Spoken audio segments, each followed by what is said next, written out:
Hey! Tambala na! At eto na sila, ang nag-iisang masugid na tagahanga ni Nicole Yala, Chris Chuper! Kasama ang nag-iisang diehard fan ni Chris Chuper, Nicole Yala! It's a happy Tuesday! Shoutouts mga kaibigan nating adik. Yan, adik sa pagmamahal. Yan, adik magtrabaho. Adik sa pag-aaral. May ganun no? May mga tao nga sobrang adik na adik sila magtrabaho. They live it, they breathe it. Sila yung unang-una sa opisina, tapos sila yung huling-huli. Diba? May mga ganun. At meron din namang adik na mag-aral. Totoo yan. Diba yung lahat na ibang tao, nag-iisip na sila, manonood ba tayo ng sine kasi bukas holiday naman, ganyan. Siya hindi, mag-aaral siya. Maski holiday bukas, aral din siya. May mga ganun din. Totoo diba? yan, adik sa pagkain. Yan. May mga adik din sa bakasyon na bukas pa yung holiday, nag-iimpake na ngayon. Correct. Diba? Kung ano man po yung inyong pinagkakaadikan, sana naman po maganda. Tama, Hindi adik po sa jowa. Yan. Pwede, okay lang din naman maging adik sa jowa kasi ano yan paraan mo yan para express ang iyong pagmamahal. Pero wag din susobra. Lahat po ng sobra ay hindi po maganda. Tama, dapat inspirasyon natin yung pinagkakaadikan natin. Tama. Diba? Para umunlad tayo. Correct. Isang malaking check ng pink na ballpen. Magandang morning sa inyo at maraming salamat dahil ngayong araw na ito, pinili niyo pong magpaka-adik sa tambalan kaya kayo po ay nakatutok sa Love Radio. Dear Nicole and Chris, hi Tanghenyo, tambalanisan niyo po ako since 2011. Sa totoo lang po, napakasama po ng loob ko ngayon dahil nalaman ko po na niloloko po ako ng boyfriend ko. At yung babae na kinaabalan na o pinagkakalokohan niya, nakakairita, ay isang car show model. Ano namang laban ko sa car show model? Dibdib pa lang kulang na ako. Huwag niyong tawanan. Hindi ako tumawa. Ang lakas. Hindi tumawa. Wala kayo tumatawa dito. Masama loob niya. Ano naman laban ko sa car show model? Dibdib pa lang, wala na. Bewang pa lang, wala na. Wala na. I feel so bad. Hindi lang dahil car show model siya, kundi dahil niloko ko at dahil mas lalo ako na insecure. Help me get over this, tambalan. Tanghenyo, anong wise words mo? God bless all of you and hope to meet all of you soon. Yun talaga yung masakit doon, yung katotohanan na may lokohang ganap pa. Oo. Alam mo kapag nandyan ka sa sitwasyon na you feel na yung merong injustice, syempre makakaramdam ka talaga ng bakit ako, Correct. bakit hindi yung ibang masasamang tao, Binigay ko ng mga oo, saan ako nagkamali, nagmahal lang naman ako. diba? Anong laban ko dun sa malaki yung dibdib? Anong laban ko sa maliit yung bewang? Ano yung laban ko sa malaki yung balakang? Diba? Talagang lahat ng mga negative, mararamdaman mo talaga. And normal lang yan. Kasi tao ka eh. Tao Correct, ka na mararamdaman mo yung ganyang klaseng eksena. Pero hanggang kailan? Diba? Tama. Bibigyan mo din yung sarili mo ng time na naiangat din yung sarili mo. Kumbaga, para sa akin kasi it's normal to cry eh. Oo naman, diba? tao lang tayo, nasasaktan. Hindi, wala naman nasaktan. Nasasaktan ako ngayon. Yes! Sarap! Party! Yung may mga ganon. Those people are people in denial. Yung akala nila okay lang. Yung parang nagpe-pretend sila lagi na matapang sila or nagpe-pretend sila lagi na okay lang kahit hindi. Diba? Correct. Minsan, siguro yun yung paraan nila ng moving on, ganyan. Diba?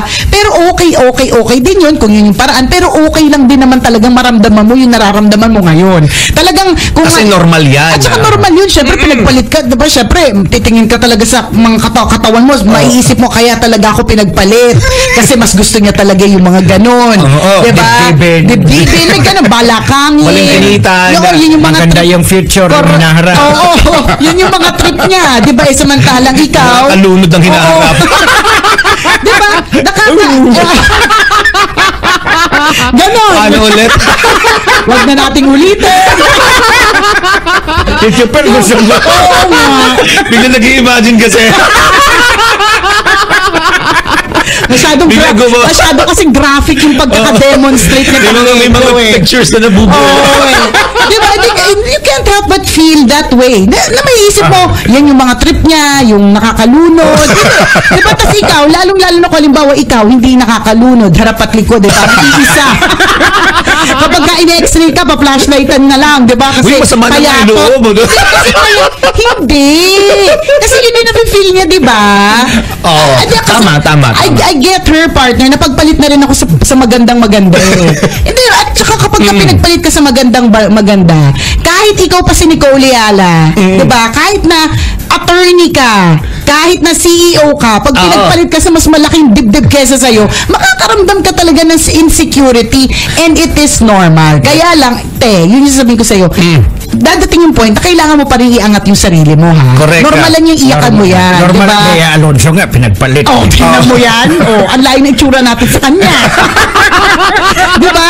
Madami talaga yun. At hindi lang. May mga injustice talaga. Correct, Maraming pagkakataon na makakaramdam ka. Bakit ganun unfair ang buhay?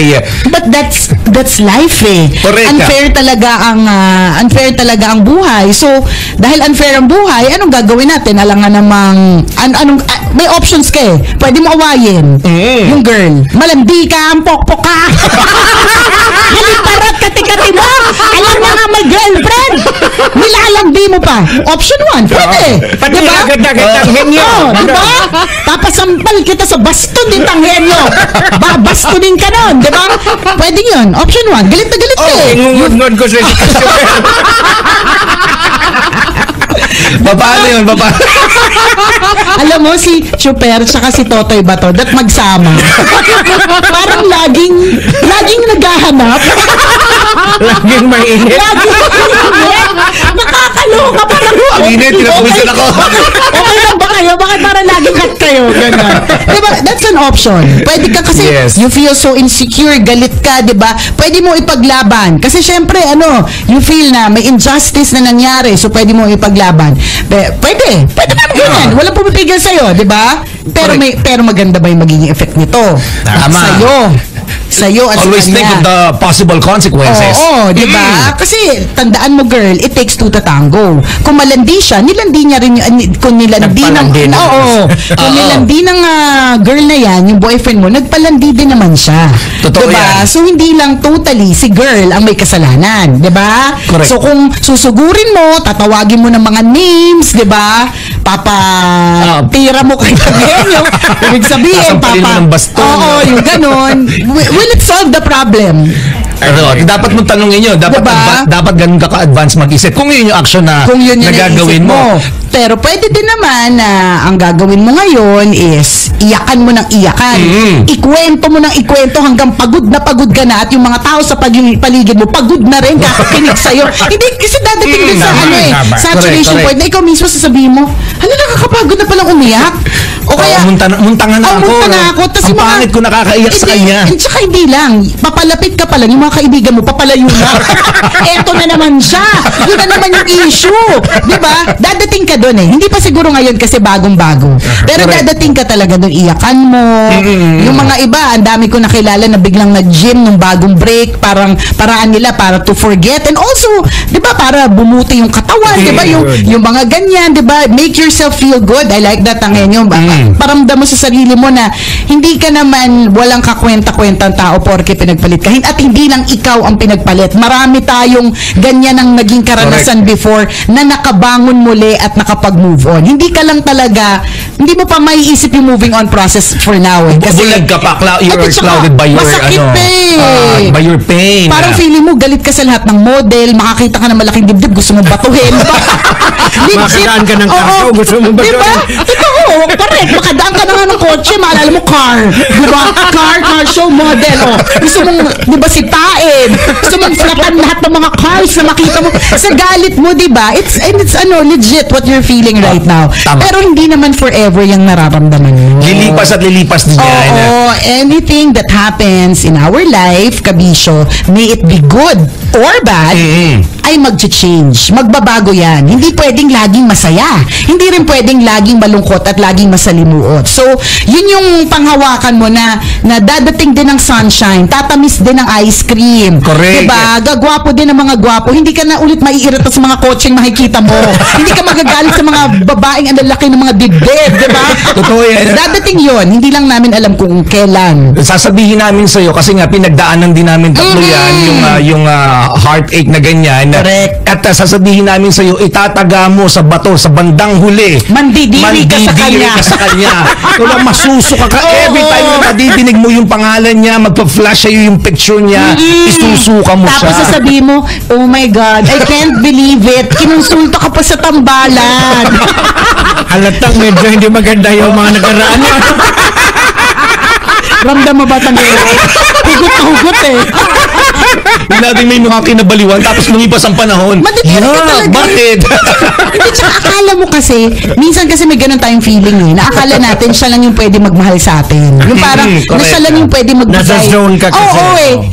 Hindi lang yan yung pwedeng magbigay ng ng pagmamahal sa'yo. Maraming ibang lalaki na pwedeng magbigay ng pagmamahal na yan. Widen your Tama. territory. Correct. In fact, na nga ngayon eh, mundo ng social media. Hindi katulad dati na parang kapag may pera ka lang, makakapunta ka ng Amerika o ibang bansa para maka-meet ng other people. Ngayon, even online, you can meet other people na ibang lahi. Pwedeng hindi mo i-limit yung sarili mo sa mga Pinoy. Ang daming ibang mga race. Diba? So, maraming ibang options. Pero again, hindi mo nga, lahat ng sinasabi namin ngayon, hindi pa ipapasok sa isip mo. Wala Galit ka pa eh. Ang nangingibabaw ngayon kung ano yung pain na nararamdaman. Oo. Yun lang. Wala Galit lang. ka sa wala dibdib, nang- diba? Yung walang ibang nangingibabaw, tama si partner, kundi pain, sakit, irita, bad trip, and insecurity. Legit yung makapili ka ng insecurity, ha? Kasi, isipin mo, pinagpalit ka. Pero isipin mo lang, girl, mas malala kung pinagpalit ka sa pangit, diba? Parang, Mas madodoble yung galit mo. wala lang, ibig sabihin parang, Bakit? Oo, diba? Ganun din kami, Diyos ko, Lord, bakit? Weakness ba yung pangit? Hindi kasi, pag halimbawa, tinanong ng mga kaibigan, bakit kayo naghiwalay? Kasi pinagpalit mo sa sa car show model, patingin ng IG, pag tiningnan, kaya naman pala, girl, diba? Pero kung halimbawa, pinagpalit ka sa tsaka, sabi mo, dito ako pinagpalit, hindi rin nila alam ang sagot kung bakit. So, diba? Wala lang, looking at it at a brighter side, diba? Siyempre, kung physically ang pag-uusapan, talagang may mga lamang-lamang talaga yung car show model. Siguro tingnan mo na rin sa perspektibo na ganito na maaring ang tadhana ang gumawa ng paraan na ilayo ka doon sa boyfriend Kasi mo. manliloko siya. Kasi posible kung maging tumagal pa kayo, baka masaktan ka lang o paging mag-asawa kayo, baka physically kang sasaktan Oo, niya. yung mga ganon. So, Yes, isipin mo na lang, masasabi. may dahilan kung bakit nangyari Inilayo yan. ka na doon. At siguro baka papunta na parating na maybe someday. para yung talaga the sa'yo. one, Oo. 'di ba? Kasi tandaan, rejections are always redirections, Redirection, 'di ba? totoo yan. Minsan lang talaga ang hirap nating intindihin, lalong-lalo na kung mahal mo naman, lalong-lalo na Alam mo, wala kang ginawang masama. Oo, wala kang ginawa. Minahal mo lang talaga Yun yung yung tao. sinasabi ko sa iyo, partners at Tanghenyo, na na as you mature, 'di ba? Yung mga parang filosofiya mo sa buhay nagbabago din. Noon, lagi kong iniisip, lahat ng nangyayari sa buhay ng isang tao ay karma niya. Kumbaga, kaya nangyari sa kanya 'yon kasi karma niya 'yon. May ginawa siyang di maganda, bumalik sa kanya. Tapos noon 'yon. Pero na-realize ko na hindi eh. Kasi minsan 'di ba mag-iisip ka, bakit kung sino pa yung mabait, siya pa yung na may nangyari hindi maganda sa kanya. Kung sino pa, or 'di ba may nawalan ng trabaho or whatever, 'di ba? Kung sino pa. Pero bakit nangyari yun sa kanya? Hindi naman niya deserve, hindi naman siya gumawa ng maganda kasi nga hindi dahil karma niya yun. Hindi na ako naniniwala doon eh, na sa bad karma. I'd like to believe more on good karma na kapag ka nagtanim ka ng kabutihan, aanihin mo yan in the future. Pero yung naniniwala ko na kailangan mo lang kasi talaga siyang pagdaanan. Not necessarily because ang sama mong tao o meron kang ginawang hindi maganda, but just because. Kasi makikita natin to sa yung mga buhay ng mga santo. Bakit, di ba, madami sa kanila persecuted, pinatay, di ba? Pero ang bait, di ba? So, Bakit kailangan nilang pagdaanan diba, yun? ang tanong doon, so karma ba nila yun? Naging mabait nga eh. Paano naging karma? So, ang sagot, I think sa pagkaka-assess ko lang sa buhay-buhay is, kailangan lang talagang pagdaanan. Totoo yan. Diba? So, yung nararamdaman natin ngayon na parang, bakit ako? Bakit hindi yung iba? Wala naman akong ginawang masama. Ang sagot kasi siguro dyan is, kailangan mo lang talaga ding pagdaanan yan. Kasi hindi naman, ang buhay naman hindi madali kahit kailan. Correct. You just have to have faith. Kapit lang. Totoo yan. Everything happens for a reason. Hindi talaga natin naiintindihan at some point na parang, bakit? Ang dami talaga nating tanong. Wise. Pero tandaan mo, paglipas talaga ng panahon magpapasalamat ka kung bakit nangyari sa iyo to. Na bakit ako niloko kasi bibigyan ka pala ng mas bagong, mas mag-aalaga sa iyo, mas bago magpaparamdam sa iyo na importante kang tao. Bakit hindi ka natanggap sa trabahong ina-applyan mo? Kasi meron palang mas nakalaan na mas bongga. Totoo diba? yan. Alam mo yun, madaming ganung kwento na kaya pala ako nilagay sa sitwasyon na ganyan. Maring isalba ka sa miserableng buhay. Correct. Para maisalba ka pa pala, di ba? Hindi natin masasabi. For all you know, gaano mo na baka talagang kakilala yan? Baka may asawa yan, may sabit, may anak sa labas. Diba, hindi mo masabi, di ba? Yung mga ganun ba? Pag nalaman mo yung tunay na dahilan, na eventually, eventually, I know kahit ano sabihin namin, kahit dumakda kami ng 3.5 hours dito, sa'yo, hindi yan papasok sa'yo, di ba? Kasi masakit pa eh. Pero eventually, you will understand why. Basta lagi mong iisipin, kapit lang kay Lord. Kapit lang, may dahilan kung bakit kailangan mo yung pagdaanan ngayon. Tsaka mas makakatulong siguro kung wag mong questionin yung sarili mo kasi wala kang ginawang masama. Hindi, tsaka hindi makakatulong yun sa'yo kasi makakaramdam ka talaga ng una, hindi ang isang babae hindi naman niya pinili yung katawan niya. Nung pinanganak siya, yun na rin naman siya. May mga tao talagang sadyang well endowed pagdating sa dibdib. Meron talagang ibang mga katulad ni Marian Rivera nakapanganak na parang wala lang si Solen na 'di ba na maglilimang buwan na pero parang hindi buntis. May mga ganun talagang katawan. At ikaw, hindi din naman ganun yung katawan mo. So, hindi makakatulong yung, sabi nga ni Tangenyo, yung questioning yourself. Bakit? Siguro kasi ang pangit ko. Siguro kasi hindi kasi makakatulong yun. Tsaka para mabuhayan ka ng tingnan mo na lang kung minsan pag naglalakad ka sa kalsada, pag may nakita kang pangit, tsaka mag-pogi, ibig sabihin, may chance. Don't lose hope! Yun ang ibig sabihin nun. Kapit lang, patiwala lang. Dadating din ang the one. May chance. Maraming chances. Marami talaga. Maniwala ka lang dyan, kabisyo. Totoo yun. Sa buhay natin, minsan, hinayang tayo doon sa taong yun. Pero kung ito naman yung taong hindi marunong mag-appreciate sa'yo, ito naman yung taong hindi ka pinapahalagahan. Lahat ng ginagawa mo, baliwala sa kanya. Pwede mong tingnan sa anggulong yan eh. Diba? Hindi niya ako pinahalagahan. Kasi kung pinahalagahan niya ako, kahit gaano pa kalaking boobs na nakita niya, hindi siya magpapakalunod. Hindi niya i-allow yung sarili niya na malunod dun sa dibdib na yun. Diba na ma-attract ng sobra na nag-flow into panluloko. Tandaan nyo yung mga dibdib na yan, darating ang panahon. Babagsak din yan! Magiging pasas. Actually kukuluntoy din yan. Legit yung sinabi ni Tanghenyo na magiging pasas kasi marami na siyang nakitang naging pasas na. Yung mga batchmates niya. Na dating tayong-tayo, ngayon pasas na. In fact, sabi ng isang kaibigan na maliit yung dibdib, sabi niya, mas maswerte nga daw sila kasi kumbaga wala nang ipapasas. As compared to malaki yung dibdib. Eventually, di ba, law of gravity mga kabisyo. Di ba, lahat po ng binababa din, di ba? Bumabagsak din niya. Bukod sa bumabagsak, nagre-wrinkle, kumukuluntoy. Nalulugbok din siya. Nalulugbok din. So, diba? So, let it not be all about the boobs, girl. Diba? So, eventually, we hope that you will be able to lift yourself up from that situation. Correct. Kaya yan. Tiwala Asa ka lang sa alambre, mga katulong din yan. Ano yun? Underwire. Yung alambre. Kaya nga, underwire. Pampaangat ng Push-up. At yun yung dahilan kung bakit create yung mga ganyang bra. Para lumaban. Actually, di ba, maraming mga kilala, sikat yung usually mga Italian model. Na mga walang dibdib. Walang dibdib din naman din sila, pero ang ganda nilang tingnan. Madami paraan para madaya. Para magmukhang nakaalsa. Ganun. Basta let it not be about you. Totoo yan. Alam mo yun? Tsaka pag na-realize mo kasi, yung taong yan na hindi marunong magpahalaga sa'yo, may isip mo, at the end of it all, na ay buti na lang, ito pala yung mga taong hindi talaga dapat din na itinetreasure or mini-maintain sa buhay natin. Kasi mga sila, nega. And then, dito mo lang marirealize in times of crisis like this, kung sino yung talagang tunay na nagmamahal sa'yo. Yung hindi ka iiwan sa gitna ng nararamdaman mo yan. Correct. Diba? Kung tutuusin na, gain mo to eh. Kaya mo yan, kaya mo yan. Hindi ka nawalan, na nag-gain ka dito kasi nawalan ka ng taong manluloko. Nawalan ka ng taong pumiperwisyo sa'yo.